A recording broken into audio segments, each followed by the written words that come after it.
You people should use the back. The words weren't shouted. They didn't need to be. They were laced with something colder, measured, intentional. Judge Loretta Sinclair barely had time to process them before the hands came, firm, entitled, and completely out of line. They landed on her shoulders and turned her around like she was luggage that had lost its tag. Gasps rippled through the first-class cabin. Several heads turned. One phone tilted upward to record. Loretta, steady as stone, didn't flinch further, but her eyes locked with the man standing before her. Flight attendant Richard Sloan, late 40s. Salt and pepper crew cut, name tag polished, authority unearned. "I am seated in 1A, she said, her voice calm, resonant, practiced. He smirked. "Then I'm sure you can find your way back there." She turned away, not in defeat, but in calculation.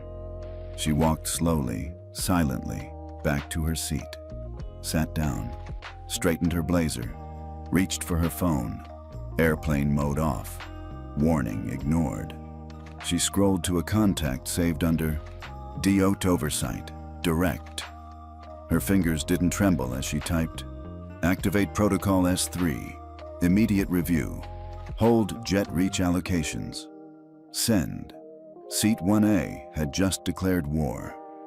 10 minutes earlier, Flight 270 from New York to Detroit had felt entirely routine.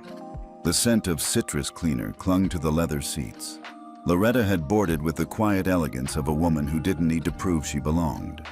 At 70 years old, retired from the federal bench but now serving as a senior advisor to the Department of Transportation, she carried more federal leverage than anyone else on that aircraft. No one knew that. She preferred it that way. As she settled into her seat, she reviewed the keynote she was scheduled to deliver the next morning. The topic, accountability and equity in federal transportation funding. The irony had not yet struck. A man 2 rows back argued with a toddler. The woman across the aisle tapped a Bluetooth keyboard like she was coding NASA's launch sequence. Loretta barely noticed. She was marking a section in the funding ledger, the line detailing $4.2 billion in proposed grants to 9 U.S. airports. 3 of them were operated by a vendor under review, Jet Reach, the same airline she was now flying. She sipped the last of her water and pressed the call button. She waited. Richard Sloan appeared. His expression said he didn't like being summoned. "Yes? May I have a glass of water, please?" "We'll begin beverage service after takeoff." That was all. No eye contact, no courtesy. He walked away. Loretta exhaled through her nose. One of those days.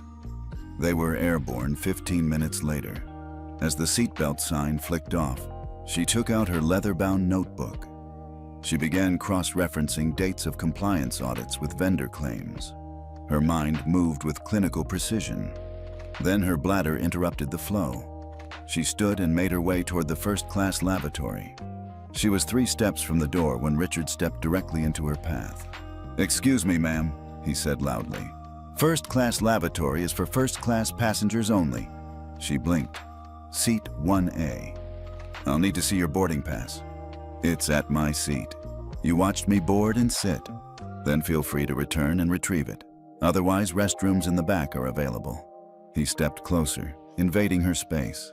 Then he laid hands on her. "The rest, you already know." She sent the message. Then she sat. Outside, clouds slid past the window like nothing had happened. But the system had just been activated. Miles away, in a secure server inside the Department of Transportation, a red alert triggered an automated chain of internal reviews. Contracts flagged, payments held, calls made. Jet Reach would feel the frost of $4.2 billion being yanked mid-flight. And Flight 2270 hadn't even started descending yet. Detroit had always reminded Judge Loretta Sinclair of unfinished symphonies. Grit beneath revival, elegance under repair. It was a city clawing its way back to dignity. And Loretta admired that. Not because she pitied it, but because she understood it. She was born in Birmingham, Alabama, in 1953, 2 blocks from a church that was later bombed in a blast meant to silence voices like hers. Her father, Lieutenant Walter Sinclair, had been one of the original Tuskegee Airmen. When he returned from the war, medals on his chest and grit in his jaw, he was denied service at the very bus station he'd helped defend. But he never stopped wearing his uniform. Dignity, he'd say, isn't how they treat you, it's how you carry the truth about yourself. Loretta had carried that truth all the way to Harvard Law School, where she was one of only 7 black women in her entering class. She remembered walking into lecture halls and feeling eyes slide across her like she was misfiled paperwork. It never broke her, but it built her armor. Brick by brick, silence by silence. Now, at 70, she had traded her robe for a sharp navy pantsuit and a position that didn't require a gavel to move policy. As senior policy advisor to the U.S. Department of Transportation, she was one of the few people in the country with unilateral discretion to pause or approve federal infrastructure grants. She had real power, quiet power, and that made people uneasy. They preferred their regulators loud and messy, not composed, not calculating. Loretta smiled slightly as the plane cruised above the clouds. The Jet Reach crew didn't know who she was. They didn't know she'd been slated to deliver the keynote address the following morning at the Midwest Aviation Equity Conference in Detroit, where she would outline the Sinclair Index, a new scoring system for airport vendors that factored in civil rights compliance, customer complaints, and diversity benchmarks. They certainly didn't know she was the one holding the pen over $4.2 billion in modernization funds. Their ignorance wouldn't save them. In Seat 2C, a young executive named Brian Hahn noticed the unusual stiffness between Loretta and the flight attendant. He didn't know the full story yet, but something had shifted in the air. The moment Richard laid hands on the woman in 1A, Brian's instincts kicked in. A quiet wrongness. He had been in boardrooms where racism wore a Rolex and spoke in budget speak. This was more brazen, but no less dangerous. He'd started recording when she returned to her seat. Loretta, meanwhile, was already thinking 5 steps ahead. She didn't know yet how widespread Jet Reach's behavior was, but she knew a pattern when she saw one. Her notebook already had 3 underlined points. Cabin crew failed to verify identity fairly. Use of physical force against verified passenger. Discriminatory language, corroborated by multiple witnesses. She flipped the page, drew a line, wrote a single sentence. If this happens to me, it's happening to people with no voice. Her job wasn't just to be right, it was to be responsible. She opened her secure government app and began drafting a formal notification to DOT Deputy Director Harold Meacham. Subject: Preliminary grounds for emergency funding hold. Jet Reach Operating Group. Rationale: violation of passenger rights. Evidence of systemic discrimination by crew member on Flight 270. Requesting immediate compliance audit suspension and facility review for terminals under Jet Reach control. 15 rows behind her, in economy, a quiet woman in her 40s named Nadine Lowe, pediatric nurse, mother of 3, and frequent flyer, had noticed everything. She had seen how Loretta was treated, how the white man in 2B was offered bourbon and a blanket before wheels up, while Loretta got water without lemon, and not even that at first. Nadine whispered to her seatmate, an older man in a Motor City ball cap. "Did you see that?" He nodded. "Shameful. That's someone's grandma." Up in the cockpit, Captain Reuben Wells had just received a secure message on his dash. Priority instruction. Deviate course. Land Cleveland. He read it 3 times. Wells had flown for 27 years.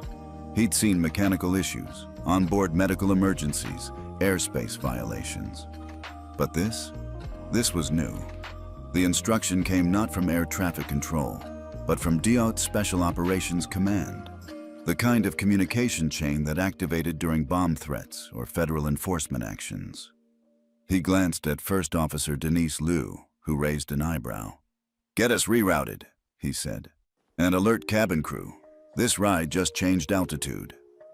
Back in 1A, Loretta received the automated confirmation ping on her phone. S3 activation confirmed. She closed the phone gently and leaned back, eyes on the clouds. She wasn't angry. She was steady. The worst kind of accountability for the arrogant was the one that didn't arrive with a yell, but with a whisper and a folder. The next time Richard passed by her row, he noticed something odd. The man across from Loretta was openly filming him. The woman in 2D stared at him like she knew something he didn't. He straightened his tie, walked faster. In the galley, Richard met eyes with Ava, a junior flight attendant on only her 5th full route. "What's going on?" she asked quietly. "Mind your business," he snapped. But Ava didn't mind her business. She opened the crew portal app. She tapped into the onboard log. She created a private entry. Observed interaction between lit attendant and passenger in seat 1A. Tone discriminatory. Physical contact occurred. Witnessed by multiple passengers. She paused. Then she clicked Send to FAA watch log. It was anonymous, but it was official. She'd done what she could. For now. 32,000 feet below, in Washington, D.C., Harold Meacham was looking at the same red blinking alert on his screen. He recognized the S3 code. He'd only ever seen it once before. "Loretta," he muttered. He picked up the phone. "Put jet reach on internal freeze," he told his assistant. "And tell FAA we're launching a level 1 audit of their terminals." His tone was clipped. He wasn't angry either.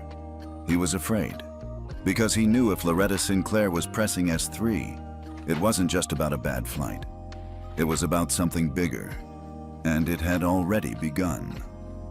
Richard Sloan didn't like being watched. Not by passengers. Not by his junior colleague Ava with her wide, worried eyes.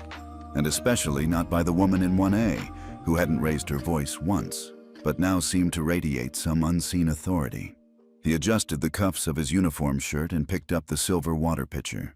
He had a routine. A process. First class wasn't just about service. It was about signaling status.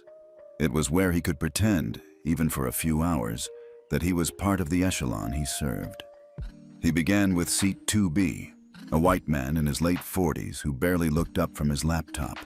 "Sparkling water with lemon," Richard offered smoothly, already placing the napkin with the airline logo carefully on the tray table. Next was 2D. "Would you like some Prosecco, ma'am? Or perhaps our fruit and cheese plate?" The woman smiled politely and accepted both. Then came 1B, across from Loretta, Brian Hahn. Richard hesitated. The phone in Brian's hand was still subtly angled. Recording, watching. "Just water," Brian said. "No ice." Richard poured it without a word. Then he turned, very deliberately, to seat 1A. "Here," he muttered, setting down a plastic cup with room temperature water. No lemon, no napkin, no tray, just a slosh of indifference. Loretta looked down at it, then back at him. Her voice was velvet over steel. "You've provided everyone else with a napkin and a wedge of citrus." He straightened. "We're low on lemons." She glanced at Brian's glass. Lemon wedge perched like a crown. "I see." He didn't respond. He turned away. Brian lowered his phone. "You handled that with more grace than I would have," he said softly. Loretta offered a thin smile. "Grace isn't always a gift. Sometimes it's the last tool left in the box." Back in economy, Nadine Lowe leaned into the aisle, trying to get a better view of first class. She wasn't trying to be nosy, at least not for her own sake. But when you were a black woman in America, and you saw another black woman being dismissed, disrespected, or degraded in public, you paid attention. She tapped the older man in the ball cap. "Something's going on up there," he nodded. "My gut tells me that flight attendant's about to learn who he just messed with."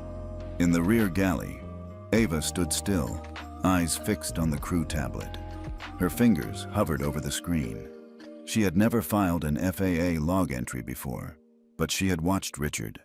Watched how his eyes changed when he addressed black passengers, how his tone shifted, how his body leaned in with just a little too much dominance. She remembered her first week of training. Victoria, the senior flight lead, had told her, "Don't escalate. Don't file things you can't prove. Passengers play the race card all the time. Let it go unless they threaten violence." But what she'd seen today, this wasn't a misunderstanding. This was a pattern. She looked over her shoulder. No one in the galley. She tapped again. FAA watch entry confirmed. Ava exhaled. Her hands were trembling. Back in first class, Loretta was reviewing the funding matrix when the captain's voice came over the speaker. Ladies and gentlemen, this is your captain. We've received updated routing instructions from air traffic control and will be making an unscheduled landing in Cleveland. Please remain seated with your seatbelts fastened. Flight attendants, prepare the cabin. Richard froze mid-step. Cleveland. This flight was supposed to be non-stop to Detroit. He made his way quickly to the galley and pulled aside Ava. Did the captain say Cleveland? She nodded. Sounds like it. He furrowed his brow.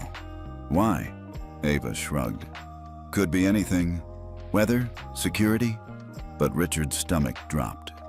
He turned to look toward seat 1A.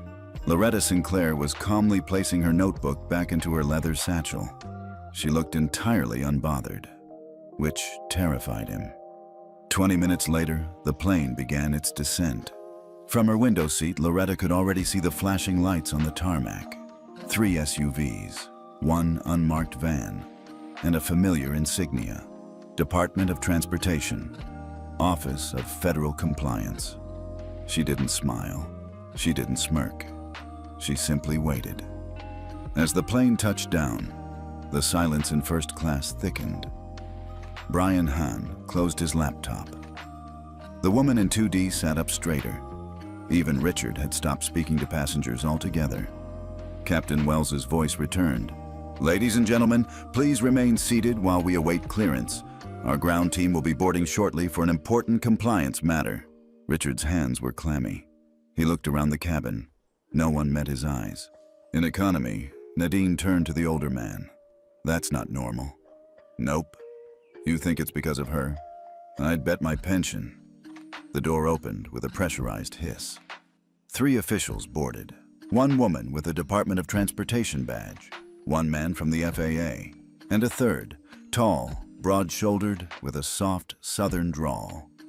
Federal Compliance Team, he said. We're here to speak with the lead flight attendant and a passenger in seat 1A.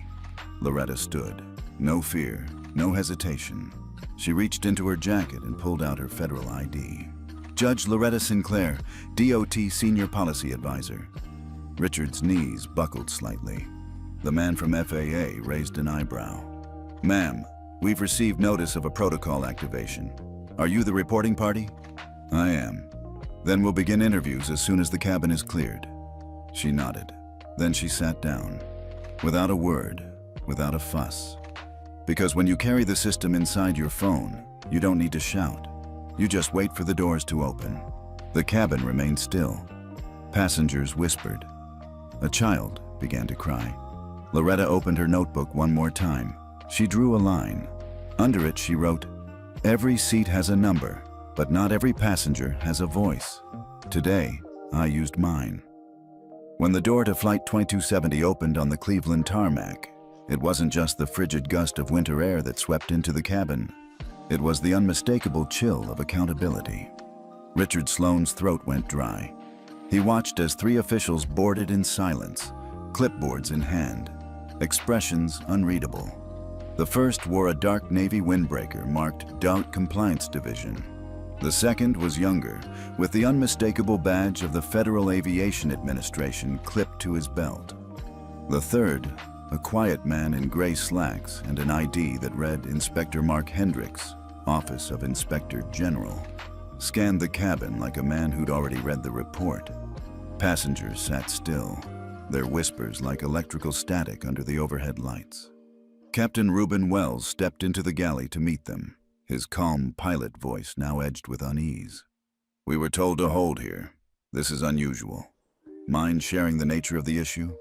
Inspector Hendricks flipped a folder closed. "There's been a federal protocol trigger. We need to speak with crew members and select passengers. This is now an active compliance matter." Richard felt his chest tighten. This was not going to be a routine write-up. In seat 1A, Loretta Sinclair remained seated, perfectly composed. She had long ago learned that dignity wasn't just how you stood up, but when you chose to stay seated. She could feel the tension rippling through the cabin. The woman in 2D kept glancing at her, unsure whether to offer sympathy or distance. Brian Hahn across the aisle sat still, his phone still resting face down on his tray. His expression said, "I saw it, all of it."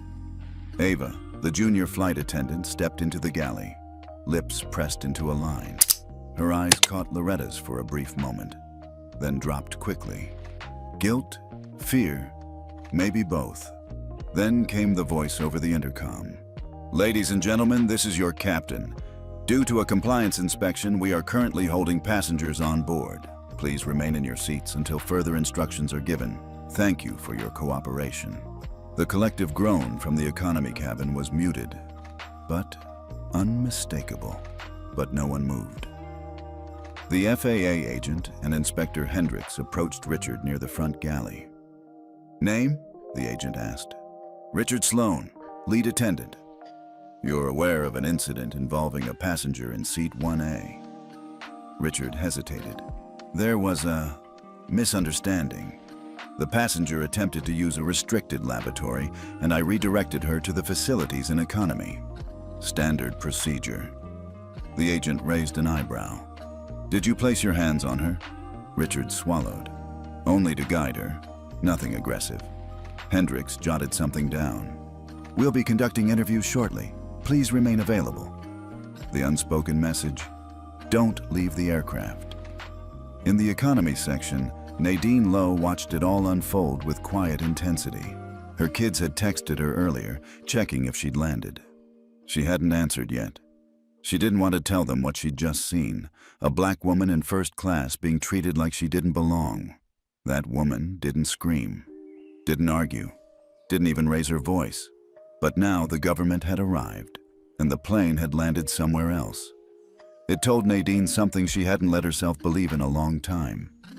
Sometimes, when the system fails you in public, it still answers in private. One row back, Ava checked her tablet. The FAA watch log had been acknowledged. Her note, anonymous, was now part of an official investigation. She felt both terrified and strangely relieved. She'd said something, even if no one knew it was her. Inspector Hendricks approached Loretta next. "Judge Sinclair?"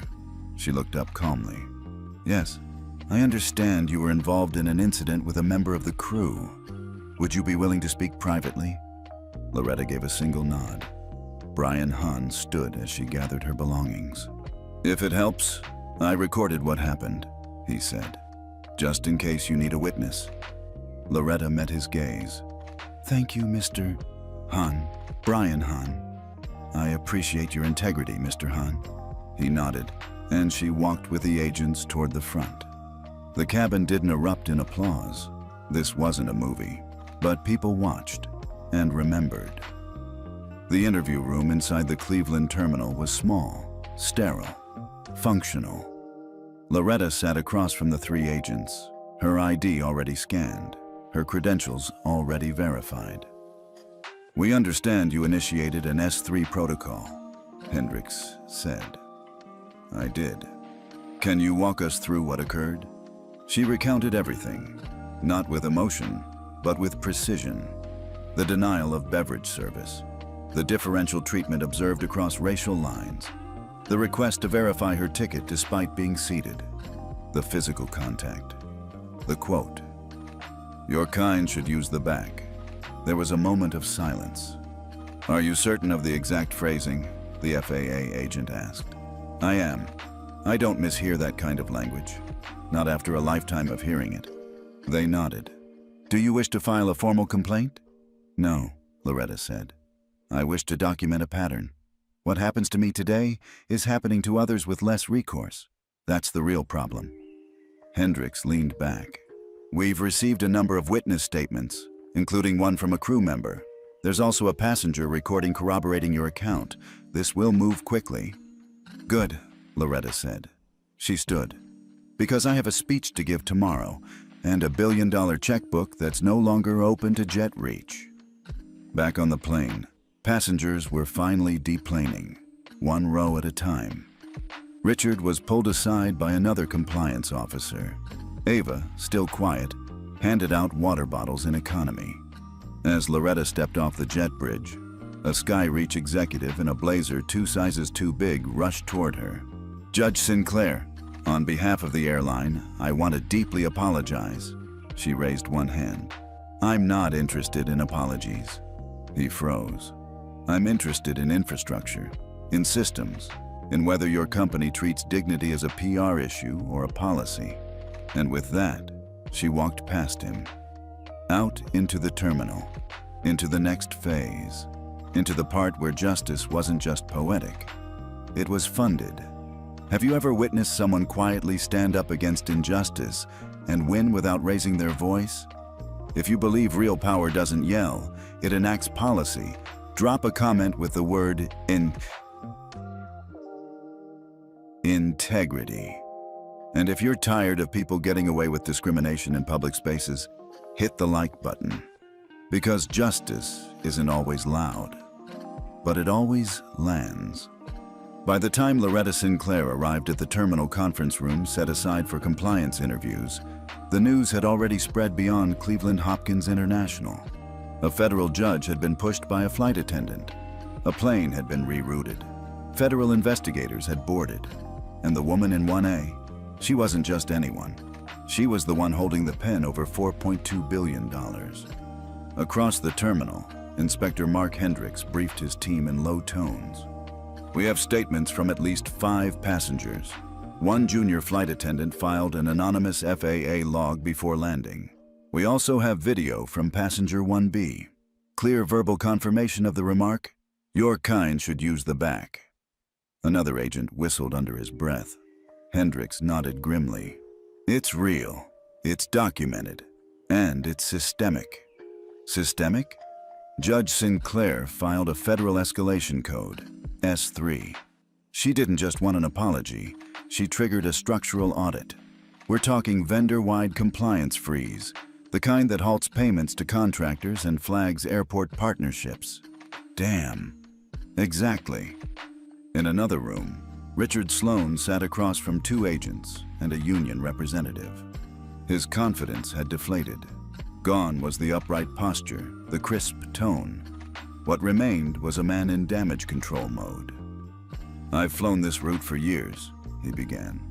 "There's never been a problem." The agent tapped a folder. "There have been 9 passenger complaints against you in the last 18 months, Mr. Sloan. All for differential treatment. Most were dismissed or resolved by your flight supervisor. Know who that supervisor was?" Richard shifted. "Victoria Weber." "Correct. And Victoria Weber is currently under review for suppression of discrimination logs." The agent leaned forward. "You ever refer to a passenger as your kind before?" "No," Richard said quickly. "That's not how I meant it." "How did you mean it?" "I meant economy passengers. Not racially." The second agent raised an eyebrow. "Passenger 1A was in first class. I thought she'd moved seats. I wasn't sure. Even if that were true, it wouldn't excuse physical contact or the tone." Richard glanced down. "I made a mistake." "No," the agent said flatly. "You revealed a pattern." Meanwhile, Ava sat in a quiet office with a compliance officer and an FAA liaison. Her voice was steady, but her palms were damp. "I didn't want to cause problems," she said, "but I saw it, and I couldn't ignore it." "You filed a log entry before landing?" "Yes, anonymously. I thought if I spoke up, I'd be blacklisted." The officer nodded. "You're protected, and your courage matters. Your testimony may confirm this wasn't an isolated incident." Ava blinked back tears. "I didn't want to take sides, but I've worked with Richard before. He's different with black passengers, and not in a good way." The FAA rep nodded. "You did the right thing. What you saw matters." She swallowed. "Then I'm not sorry." "You shouldn't be." By 4:00 p.m., the internal report had expanded from an in-flight incident to a full federal probe. DOT Secretary Harold Meacham held an emergency Zoom briefing with FAA leadership, the Justice Department's Civil Rights Division, and representatives from the House Transportation Committee. Judge Sinclair's statement is damning, Meacham said. The evidence is compelling, and this isn't just about one route attendant. It's about whether JetReach has enabled a pattern of discriminatory behavior. He tapped the table. We're freezing all reimbursements to JetReach for the current quarter, effective immediately. No federal dollars move until this is resolved. A murmur rose on the call. The FAA director raised a hand. Should we notify JetReach? We already did, Meacham said. Their CEO is requesting a call. I told them Judge Sinclair doesn't take PR calls. Loretta, meanwhile, was quiet. She had returned to her hotel, where a secure laptop awaited. She logged into her DOT server and reviewed the list of contractors affected by the freeze. JetReach's name appeared next to $276 million in pending disbursements. She flagged it. Non-compliant, pending investigation. She then opened her speech draft, the one she had been preparing for the Detroit conference. She scrolled past the legal citations, past the statistics. She began typing new lines. When people ask what discrimination looks like in 2025, they expect burning crosses or slurs hurled like stones. But it's smaller than that. It's being ignored in a cabin you paid to sit in. It's being touched without consent. It's being told you don't belong. And when you're silent long enough, they forget they're wrong. Sometimes, justice doesn't arrive with a roar. It arrives with a redirected flight path. She saved the file, and she exhaled. In the JetReach executive offices, chaos was brewing. CEO Marcus Drake slammed his fist on the conference table. "Who the hell is she?" His chief legal officer responded, "Judge Loretta Sinclair, retired federal judge, now senior advisor to DOT. She oversees infrastructure disbursement." Why the hell was she flying commercial? She flies commercial deliberately. Accessibility statement, transparency. So this is political? It's personal, and it's factual. We have footage. We have multiple witnesses. One of our own staff corroborated.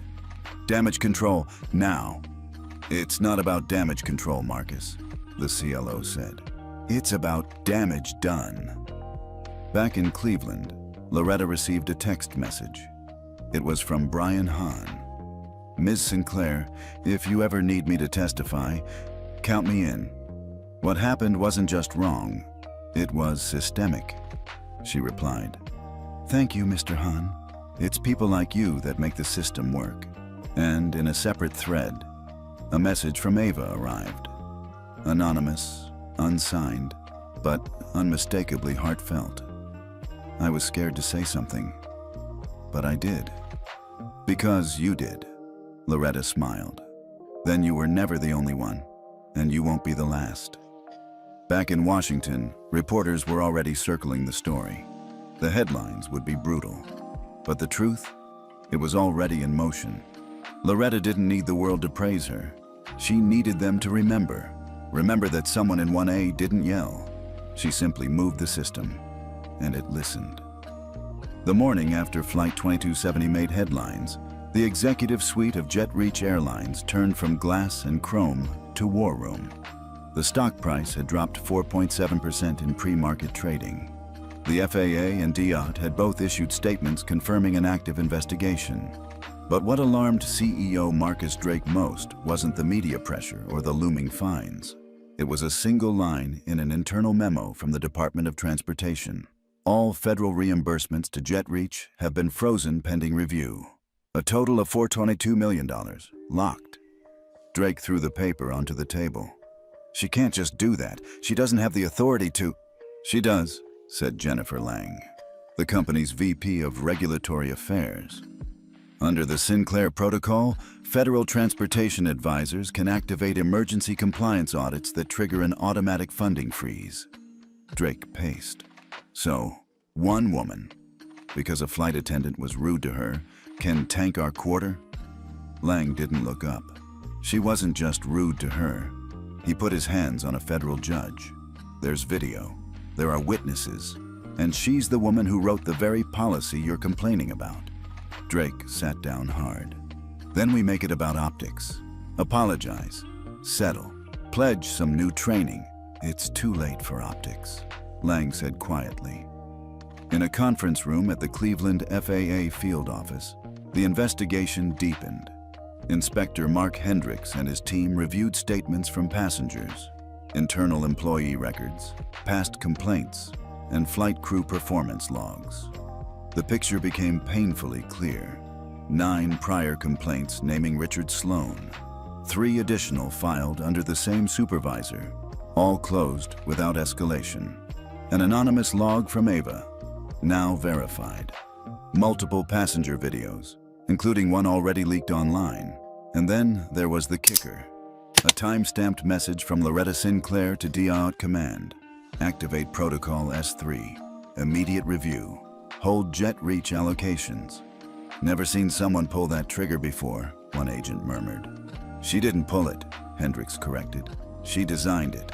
At her hotel, Loretta sat by the window with a cup of coffee in hand. She watched the gray Ohio skyline fade into blue. Her phone buzzed. A text from Harold Meacham, DIOT Secretary. HQ received your documentation. FAA opened parallel inquiry. Funding freeze formalized. Will notify House Oversight. Another buzz. A news alert. Breaking. JetReach loses federal funding access amid discrimination scandal. Loretta closed her eyes briefly. Not with exhaustion, but with affirmation. This was never about revenge. It was about pressure points and making sure the system felt it. Nadine Lowe, now back in Detroit, sat in her kitchen with the TV on in the background. Her teenage daughter walked in, pouring cereal, eyes barely on the screen. But when she saw the headline, she froze. Wasn't that your flight? Nadine nodded slowly. You were on the plane with that judge? Nadine smiled. I was. She sat in 1A. Her daughter sat beside her. What happened? Nadine took a breath. She didn't yell. She didn't push back. She just looked at him like she'd seen it before, like she expected better. Then what? She made a call, and the whole damn system moved. Back at JetReach HQ, the legal team scrambled. The board demanded an emergency meeting. One investor threatened to pull out unless a full public accounting was given. Drake considered resigning. Then he reconsidered. They'd have to fire Sloan, of course. Probably Victoria Weber, too. But Loretta Sinclair wouldn't be placated with sacrificial lambs. She wanted systems, structures, and the truth. In the FAA compliance office, Ava sat in a closed-door meeting with an ethics officer. She was scared, but not quiet. I joined this airline because I believed in service, she said. But I've watched crew members decide who gets treated like they belong and who gets treated like a problem. Did you witness that behavior with Mr. Sloan directly? Yes, more than once, and I didn't say anything. Until now. Why now? Because Judge Sinclair didn't scream, and that made it louder. The ethics officer paused. You're aware you may be called to testify? Ava nodded. I'm ready. Loretta spent the afternoon in consultation with DIOT Council. They reviewed the terms of JetReach's operating licenses, their diversity and anti-discrimination filings, and the last 3/4 of passenger complaint summaries. They cross-referenced everything. The result? A 47-page compliance failure report. It would be sent to every major airport authority in the country. JetReach's reputation wasn't just bruised, it was bleeding. That evening, Loretta took a quiet call from Brian Hahn. I wanted to say thank you, he said, for not letting it slide. She was silent a moment. Do you know how many times I've let it slide, Mr. Hahn? She asked, gently. He didn't answer. Too many. That's why this one mattered. That night, Loretta emailed her speech to the Detroit conference organizers. She added a new final line. When dignity becomes optional, justice must become mandatory. She pressed send. Then she went to bed. Tomorrow, she'd speak not as a victim, but as a reformer. Because justice didn't just land the plane. It redirected the flight path of an entire industry. Loretta Sinclair didn't expect the knock. It came at 7:14 a.m., soft but firm. She had just finished buttoning her blouse when she opened the door of her hotel suite. A young man in a crisp Diot jacket stood there, holding a manila envelope. "Judge Sinclair, Director Meacham asked me to deliver this personally. Judge Sinclair, Director Meacham asked me to deliver this personally." She thanked him, closed the door, and sat down in the armchair by the window. The sun over Cleveland was cold and pale. She opened the envelope. Inside was a printed brief. Subject: Jet Reach Internal Audit Preliminary Findings. Multiple unfiled passenger complaints. Failure to forward racial discrimination reports to HR. Supervisor interference. And a pattern of internal suppression dating back 22 months. Recommendation: terminate all relevant staff. Suspend federal contracts. Refer to DOJ for civil rights investigation. She stared at the final sentence. The culture of tolerance ends here. In Washington, Secretary Meacham stood at the podium before a press corps ready to pounce. "This is not about one flight or one crew member," he said. "It's about a pattern. It's about accountability. And it's about rebuilding public trust in aviation." A reporter raised a hand. "Will the department be pursuing criminal charges?" "That decision lies with the Department of Justice," Meacham replied. "But we're referring this for civil rights inquiry. We believe the evidence warrants it." Another voice. "What role did Judge Sinclair play in this?" Meacham's tone shifted from official to unmistakably proud. "She did what leaders are supposed to do. She didn't call the press, she called the process. She trusted the system she helped build, and she proved it still works." Back at Jet Reach, panic turned to paralysis. In a meeting with senior staff, CEO Marcus Drake slammed the final audit page on the table. "We're cooked." No one disagreed. Victoria Weber, the flight supervisor under scrutiny, sat quietly in the corner. Her face was drained of color. "We need to offer resignations, immediately," Lang said. "If we don't, they'll rip our licenses from underneath us."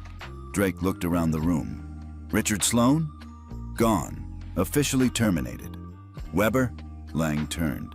"Victoria, you have 30 seconds to speak." Victoria looked up slowly.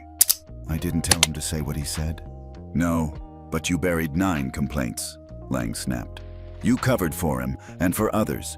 You treated accountability like a threat instead of a tool." Drake stood. "You're done. Effective immediately.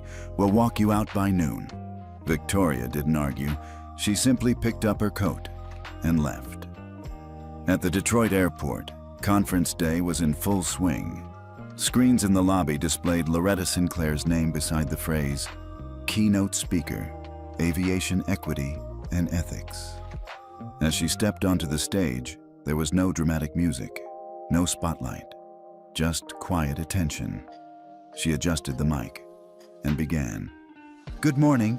Yesterday I flew here through Cleveland, not by choice. The flight I boarded changed direction because something happened at 36,000 feet. Not turbulence, not weather, but something more familiar, more predictable. Something many of us know by name but often refuse to acknowledge out loud: systemic bias." She paused. "In a cabin that cost the same for every seat, I was told I didn't belong. Not with words alone, but with actions. And then I was touched, pushed, directed to the back, as if my body didn't belong where my ticket said it did." Murmurs in the crowd. She raised a hand. "I didn't shout. I didn't demand. I didn't even explain. I made a call, and the system answered." She let it settle. "Not because I'm important, but because I am prepared. Because I documented. Because I trusted that the policies we wrote were not suggestions, but standards." She clicked the remote. A slide appeared. Sinclair Protocol Compliance Model. "We need systems that don't rely on loudness to detect injustice. Systems that work on logs, on patterns, on escalation triggers. We don't need heroes, we need process." She closed with a single line. "Power is not the ability to punish. It's the ability to reform." The room stood, not out of ceremony, but out of clarity. Meanwhile, in a coffee shop near the Jet Reach hub in Atlanta, Ava watched a live stream of the speech on her phone. She sat alone, but not unnoticed. A stranger at the next table glanced over. "You fly with them?" Ava hesitated. "Used to." The woman looked at the screen. "Hell of a thing she did." Ava nodded. "Yeah, she made us all look harder at what we tolerate." At DOAT headquarters, Secretary Meacham drafted a memo. 2.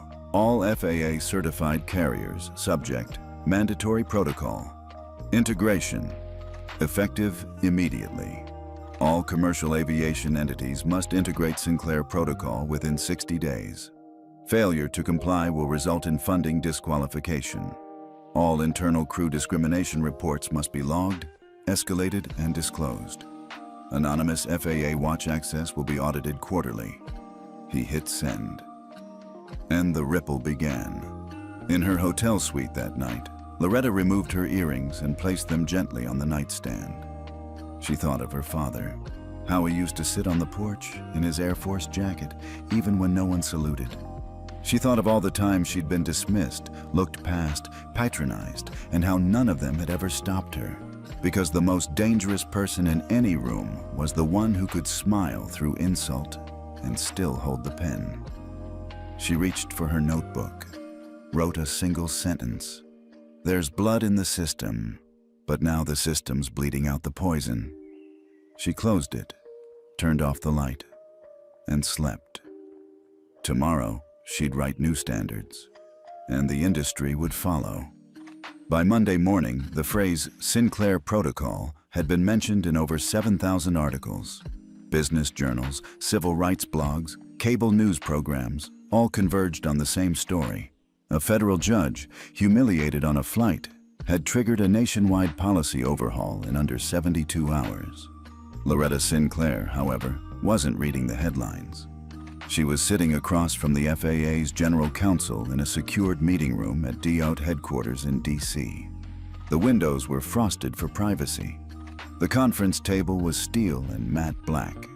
Her notebook lay open next to a warm mug of black coffee. "I appreciate you coming in person, Judge Sinclair," the counsel began.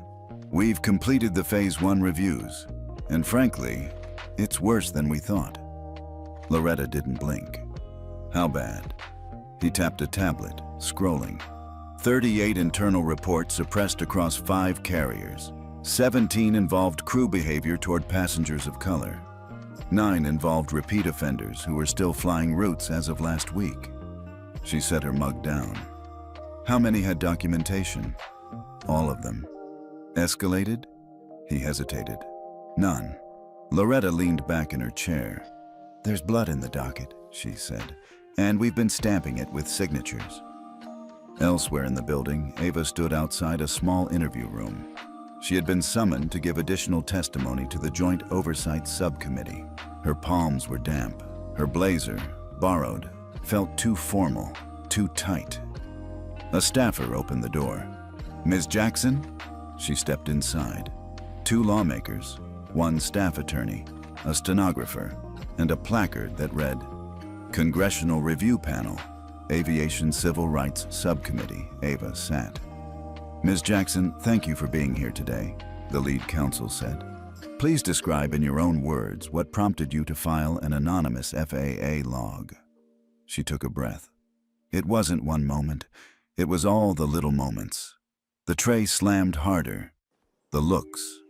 The way passengers of color were treated like paperwork errors. And the fear of saying something. "Because if I did, I might not fly again." "Why did this flight make you speak up?" "Because the woman in seat 1A didn't need to yell. And yet, everything moved." In the meantime, Loretta finalized a draft letter to the National Airport Operators Council. It outlined the new expectations under the Sinclair Protocol. Quarterly training audits, public-facing reporting dashboards, anonymous whistleblower funding protections, suspension guidelines for discriminatory crew behavior, federal funding contingencies tied to compliance. She signed it, not with flourish, but with finality. At Jet Reach HQ, the fallout was accelerating. Marcus Drake had tendered his resignation under mounting board pressure. Victoria Weber, now formally under investigation by the Office of Professional Accountability, had been subpoenaed to appear in court for obstruction of compliance. Jet Reach's Chief Diversity Officer, a position created for optics and rarely consulted, resigned live on LinkedIn with a 4-page open letter. We can't hide behind performative policies anymore. If we don't listen to our crew, to our passengers, especially the ones who don't yell, we deserve to lose public trust. Later that day, Loretta visited the Department of Justice. She met with the Deputy Assistant Attorney General in a closed session. "Judge Sinclair," the woman said, "we've seen civil rights cases over airport security, customs detainment, but never one that originated inside the cabin." "This one did," Loretta replied. "And every day we pretend it doesn't exist, the cabin gets quieter and colder for the people who experience it." The Deputy AG nodded. "We're opening a formal review, Title VI grounds. We'll use the Sinclair audit as our foundation." Good. It's time aviation became accountable to the public, not just shareholders. That evening, Loretta took a quiet walk around the National Mall. The Lincoln Memorial glowed in the distance. She remembered being 16, holding her father's hand, staring up at that statue, and not fully understanding why he wept. She understood now. Because sometimes, the work isn't about what changes tomorrow. It's about making sure someone else won't be touched, questioned, or directed to the back, just because of who they are. She stood for a while, letting the wind catch the ends of her coat. Then she turned back toward the Capitol, toward the next docket. What would you do if someone quietly changed the rules for everyone, just by standing their ground? Drop a comment with, "Real power is quiet." If you believe justice doesn't always need to shout to be heard, share this story with someone who needs to know how one calm act can shake a system. Because sometimes, the most powerful sentence is the one written into policy. And sometimes, the most powerful seat on the plane is the one that doesn't move. By the end of the week, the weight of the federal government had fully landed on Jet Reach. Congressional hearings had been scheduled. FAA subpoenas were flying faster than commercial departures. The Department of Justice had officially opened a civil rights probe into systemic discrimination in the airline's operations. And yet, the woman who started it all, Judge Loretta Sinclair, remained a step ahead of every headline. In a secure DOT strategy room, she stood before a board displaying flight routes, funding flows, and complaint data. "Let's talk consequences," she said. "Because until the industry feels pressure, nothing changes." Harold Meacham nodded. "We've frozen over $430 million in grants, public-private infrastructure projects, tech upgrades, fleet replacements, but the backlash is coming." "We can't afford to blink," Loretta said. "Not now. Their betting will soften when it becomes uncomfortable, but the public's watching." A young policy analyst stepped forward. "Ma'am, we're tracking protest activity. Some crew unions are claiming unfair treatment, saying this is targeting individuals, not systems." Loretta looked him dead in the eye. "That's because individuals built the system, and they're scared we've finally noticed." In the Capitol, Representative Janine Rowe took to the House floor. "This is not about one airline. This is about an industry that's long operated without transparency or accountability." Judge Sinclair's experience wasn't unique. What was unique was her ability to document it and trigger a response. But make no mistake, there are thousands of flyers who endure the same humiliation without recourse. C-SPAN cut to a live feed as Senator Howard Clay, chair of the Senate Aviation Oversight Committee, called for a bipartisan review of airline discrimination reporting. "This is bigger than bias," he said. "This is about regulatory cowardice, agencies that refuse to act unless they're embarrassed into it." In Detroit, Loretta stepped off the train and walked alone to a small community center on the east side. She had been invited, quietly, to meet with local activists who had been documenting transportation inequities for years. The room was modest. Folding chairs, no cameras, no reporters. A middle-aged woman named Claudine offered her a cup of coffee. "Didn't think you'd actually show." Loretta smiled. "I always show up where the real work is." A young man leaned forward. "What's the plan, Judge? You got Washington's attention, but when this cools down, they'll go back to business as usual." "No, they won't," Loretta said. "Because this time, we're not just documenting pain. We're rewriting policy." She handed them printed packets. draft guidelines for community-based reporting pathways, embedded in the FAA's pilot programs for regional airports. "If they won't listen to travelers," she said, "we'll make them listen to data." Back in DC, Ava walked the marble halls of the Russell Senate office building. She wasn't alone. She had been asked to join a panel of whistleblowers testifying about crew-level suppression of discrimination reports. Her statement, now reviewed and vetted, had been distributed to the press. "I didn't speak up to ruin careers. I spoke up because silence was making us complicit. I love flying, I love serving, but I don't love watching people be treated as less than and being told that's just how the cabin works." In a quiet moment before she entered the hearing chamber, Loretta appeared beside her. "You ready?" Ava swallowed hard. "I'm scared." "Good," Loretta said. "That means you're not numb." Then she added, "Courage doesn't mean comfort. It means conscience." The hearing was broadcast live. Ava spoke with poise, her voice steady even when her hands weren't. She answered every question. She named names. She described moments that had lived in her chest like lead. Senator Clay leaned forward. "Do you believe this is isolated to jet reach?" "No, sir. I believe it's endemic. How many flight attendants like you are watching this right now?" Ava blinked. "Too many, waiting to see if I get punished or protected." The next morning, Loretta met with the Joint Task Force on Transportation Equity. The room was tense. Corporate reps from multiple airlines had been invited. Some refused to show. Others sent lawyers.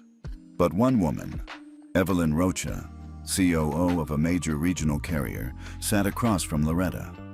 "Your protocol scares my board," Evelyn admitted. "What would you do if someone quietly changed the rules for everyone, just by standing their ground?" Drop a comment with, "Real power is quiet." If you believe justice doesn't always need to shout to be heard, share this story with someone who needs to know how one calm act can shake a system. Because sometimes, the most powerful sentence is the one written into policy. And sometimes, the most powerful seat on the plane is the one that doesn't move. By the end of the week, the weight of the federal government had fully landed on jet reach. Congressional hearings had been scheduled. FAA subpoenas were flying faster than commercial departures. The Department of Justice had officially opened a civil rights probe into systemic discrimination in the airline's operations. And yet, the woman who started it all, Judge Loretta Sinclair, remained a step ahead of every headline. In a secure DOT strategy room, she stood before a board displaying flight routes, funding flows, and complaint data. "Let's talk consequences," she said. "Because until the industry feels pressure, nothing changes." Harold Meacham nodded.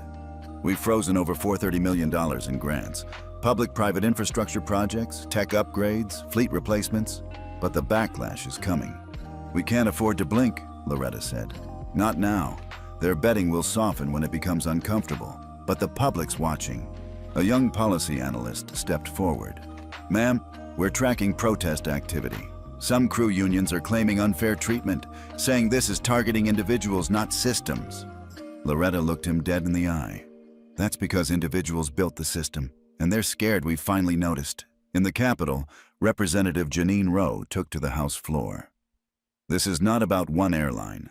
This is about an industry that's long operated without transparency or accountability.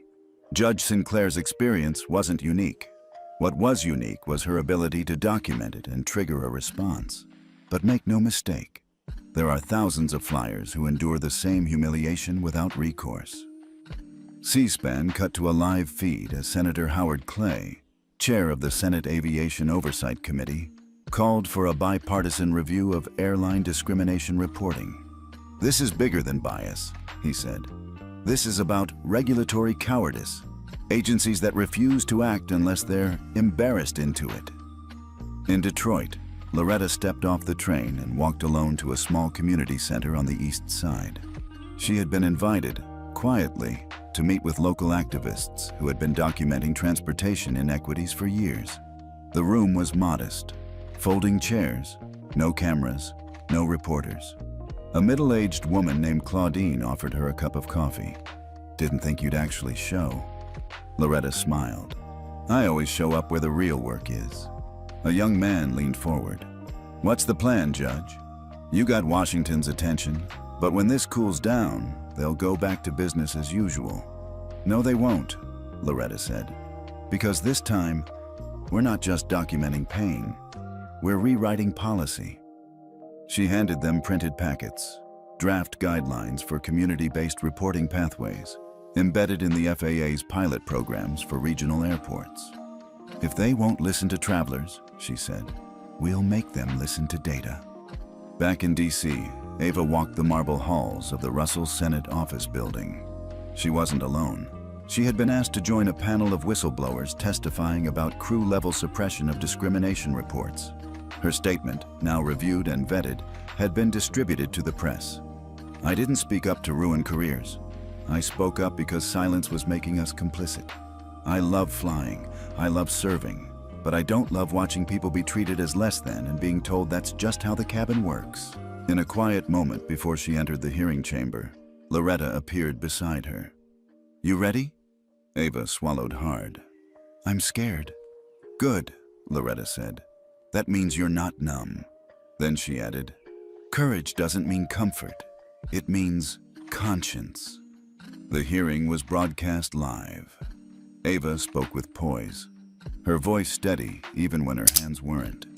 She answered every question. She named names. She described moments that had lived in her chest like lead. Senator Clay leaned forward. Do you believe this is isolated to jet reach? No, sir. I believe it's endemic. How many flight attendants like you are watching this right now? Ava blinked. Too many, waiting to see if I get punished or protected. The next morning, Loretta met with the Joint Task Force on Transportation Equity. The room was tense. Corporate reps from multiple airlines had been invited. Some refused to show. Others sent lawyers. But one woman, Evelyn Rocha, COO of a major regional carrier, sat across from Loretta. Your protocol scares my board, Evelyn admitted. It should, Loretta replied. But not because of what it punishes, because of what it demands, honesty. What do you want from us?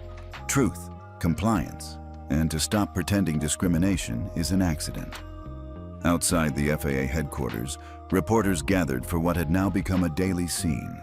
Loretta had declined most interviews, but today she stepped to the mic. No passenger should need a title to be treated with dignity, she said. And no crew member should have to risk their job to defend that dignity. We are not interested in press cycles. We are interested in permanent reform. Then she turned and walked back inside. At home that night, Loretta sat with an unopened envelope from the office of the White House liaison. She hadn't asked for recognition, but inside was a handwritten note. Thank you for restoring faith in the system you helped build. This country needs more stewards and fewer stars. POTUS. She placed the card in her drawer, not because she needed validation, but because it reminded her, systems don't change when power speaks. They change when power listens. And this time, it had. The pressure was on, and it wasn't coming from below. It was coming from the top. Loretta Sinclair didn't want a statue. She didn't want a round of applause or a Senate resolution or a photo op at the White House. Those things came and went like the tides. What she wanted, what she had always wanted, was for the next black woman who boarded a plane to be left alone. No scrutiny, no second guessing, no hands on her shoulders guiding her where she didn't need to go, just a seat, paid for, reserved, respected. On Wednesday morning, she returned to the one place no one expected her to go. The airport. She arrived alone, with a roller bag and a scarf wrapped tight against the wind. Her itinerary was short. Washington to Atlanta, to meet with a coalition of regional airport compliance officers. The booking had been made under her usual name. No aliases, no security flags. The carrier, not JetReach, but one of their competitors. Still, as she stood in line for TSA, Loretta could feel the buzz building. A young agent whispered to his colleague, "That's her, right? Seat 1A?" The colleague nodded. Loretta didn't acknowledge them. She just waited. She didn't cut the line, didn't flash her badge. She just moved forward, like everyone else. At the gate, a flight attendant named Miriam scanned boarding passes. When Loretta approached, Miriam paused. "Judge Sinclair," she said softly. "It's an honor." Loretta smiled faintly. "Thank you, but it's just Ms. Sinclair today." Miriam nodded, eyes bright. "Still, thank you for what you've done. My niece is training to be a flight attendant next month, and she finally believes there's a place for her in this sky." Loretta said nothing, but she reached out and gently touched Miriam's hand. In the cockpit, Captain Raiden Lee reviewed the manifest. He saw the name. He knew the story. Before the flight, he spoke briefly to the crew. "We have a VIP on board today," he said. "Not because she's famous, but because she's fair. Let's make sure today the cabin reflects the values we say we believe in." No one objected. They just nodded. Because some reputations travel ahead of you. And this one had wings. Loretta took her seat in 1A. No one questioned her. No one hovered over her boarding pass.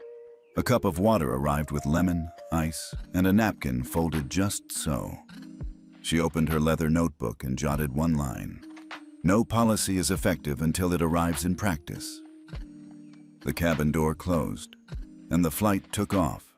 In Atlanta, she met with the Airport Equity Task Force, a collection of compliance directors, civil rights monitors, and union liaisons from 14 regional hubs.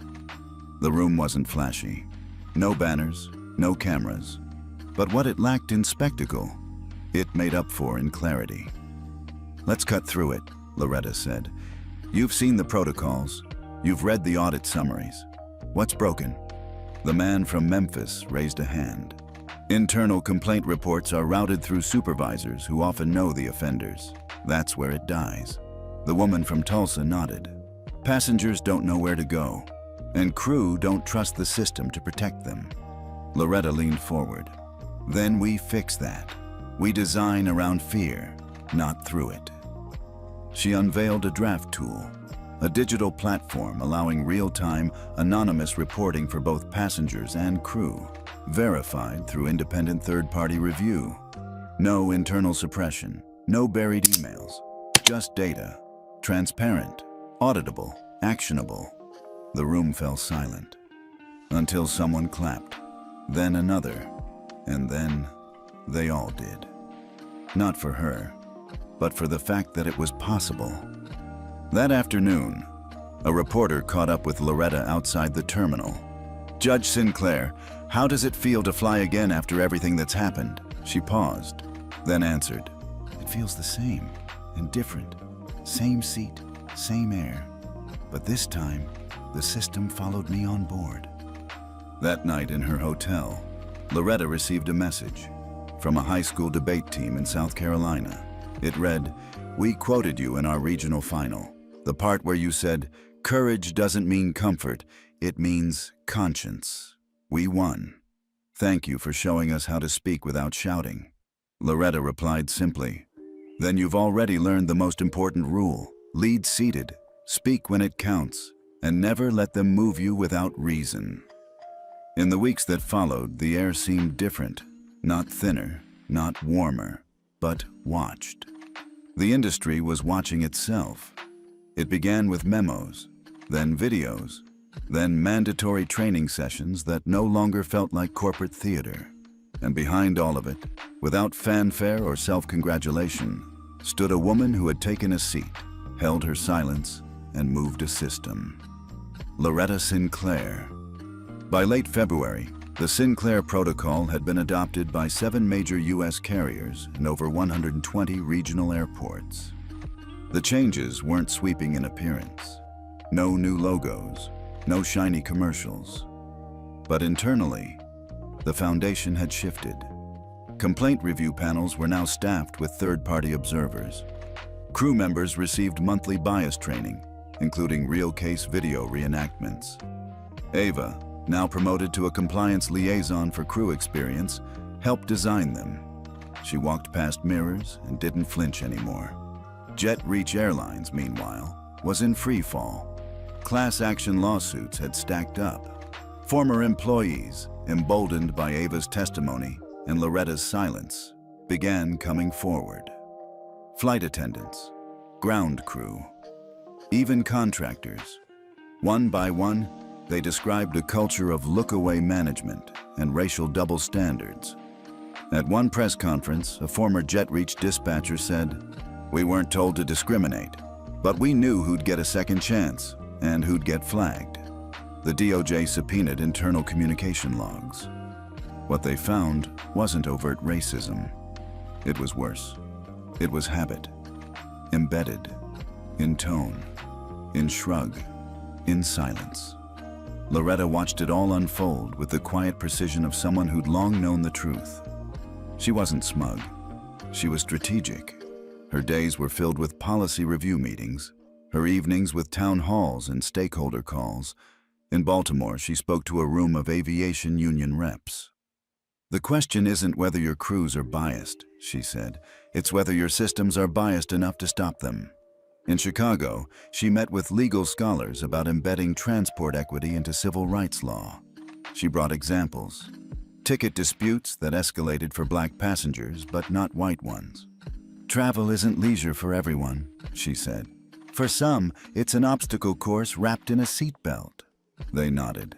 They knew. Ava, now often invited to speak on equity panels, sometimes froze when people praised her courage. She didn't feel brave. She felt awake. In one session, a younger flight attendant approached her after the talk. "I wanted to quit last year," she said. "I thought the problem was me, but you helped me realize it was the silence." Ava smiled, then handed her a card. On the back, it read, "Silence is where bias rests. Speak, and you shift the weight." At the DOT, Loretta was preparing something larger, something permanent. A federal civil aviation equity charter. It would mandate independent passenger ombudsman at every major hub, real-time incident dashboards for public visibility, whistleblower protection funds for crew industry-wide equity audits. Every 2 years, the charter would be her legacy. Not a statue, not a name on a building, but a framework that outlived her. Then, one Tuesday morning, her phone buzzed. A new number. She picked up. A voice on the line said, "Judge Sinclair, this is Acting Administrator Rowland from the FAA. The President would like to meet with you, in private." She was silent. Then, "When?" "Tomorrow, White House West Wing, 10:15. She arrived in a dark suit, no aides, no entourage. A Marine opened the door. Inside, in a quiet side office, the President stood and extended a hand.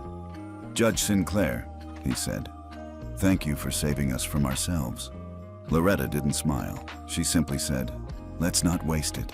They spoke for 40 minutes, about policy, about equity, about power that doesn't need to be loud to be felt. At the end, the President asked, "What do you want?" "Not for you, for the country." She replied, "I want the most vulnerable traveler to board a plane and be treated like they own the airline." That night she stood again at the Lincoln Memorial, not for ceremony, just to breathe. She closed her eyes and thought of her father's voice. Dignity doesn't shout, it doesn't beg. It walks in like it paid for the room. She opened her notebook, wrote, "The echo of accountability is not noise, it's resonance, and it stays." She closed the notebook and walked forward into the quiet, because the work wasn't done, but it had begun. The final week of March brought with it something Loretta Sinclair had rarely seen in all her years on the bench, in policy or in transit. Compliance, not compliance out of fear, but the kind born from recognition, from embarrassment that became understanding, from policy that finally had teeth. It began with the numbers. Over 62% of major U.S. carriers had implemented full Sinclair protocol integration. 12 regional carriers had signed a joint pledge affirming the Federal Equity Charter. 39 airports had launched anonymous reporting systems. And, for the first time in aviation history, 4 flight attendants received federal whistleblower protection. One of them was Ava. She now sat across from Loretta in a small office inside the DOT's newly formed Division of Passenger Equity. Check, Loretta said, notepad open. You ready for this next step? Ava exhaled. Define ready. You'll be designing crew equity metrics for annual reviews, supervisory accountability protocols. You'll help audit the very system that tried to swallow you. Ava smiled, thin but real. Then yeah, I'm ready. Loretta's calendar was now full of meetings she hadn't initiated, with people who once ghosted her memos.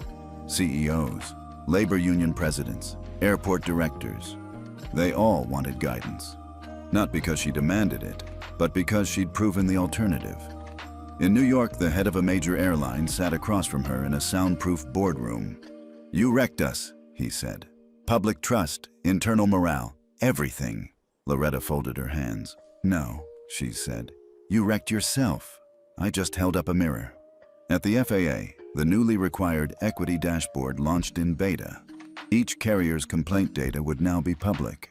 Crew discipline metrics, passenger satisfaction gaps across demographic groups. At the top of the homepage, a quote from Loretta Sinclair.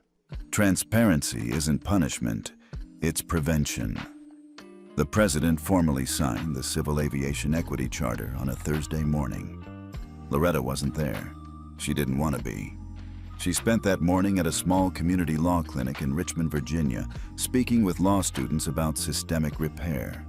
One of them asked, "How do you stay calm in the face of insult?" She said, "I don't stay calm. I stay collected. Calm is what you show. Collected is what you bring with you."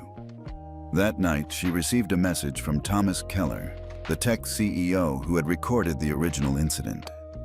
We're building a bias detection API for crew scheduling systems. If algorithms can optimize fuel, they can flag risk. Want to help us train the model? She replied, only if you agree bias doesn't always wear a uniform. Sometimes it sits in first class. He responded, understood. Let's build something that doesn't blink. Across the country, social media was awash with #Seat1A stories. People shared moments of subtle bias, of recovery, of confrontation without escalation. A young black girl posted a photo from her first solo flight. He asked if I was lost. I showed him my ticket. Then I sat in 1A and smiled the whole way. Thank you, Judge Sinclair. Loretta saw it and saved it. Not for her own pride, but because it was working. The shift, the seat. At the White House, a junior staffer drafted a proposal to name a federal equity initiative after her. Loretta declined. She wrote back, name it after the girl who flew solo. She's who we did this for. In Atlanta, a JetReach board member held a press conference. We failed, he said. Not just a judge, not just our crew, but every flyer who watched how we responded and saw nothing. The airline announced a 5-year restructuring, independent audits, and a $75 million reparative investment in equitable travel initiatives. They didn't ask Loretta to endorse it. She wouldn't have anyway. But the change, she'd take it. In the quiet of her home, Loretta reflected on the last 3 months. It started with a seat, a push, a phrase. Your kind should use the back. And it ended with a signature, but not hers. The country had signed on, not perfectly, not universally, but deliberately. She opened her notebook one last time, wrote, the seat was mine, but the weight was everyone's. Now we carry it together. She closed the book, turned out the light, and let the system run. Have you ever felt powerless in a system built to ignore people like you? If you believe justice doesn't begin with anger, but with action, drop a comment with, it starts with the seat. And if you've ever held your dignity in silence like Loretta, share this story with someone who needs to believe the system can still bend, because maybe this time, it already has.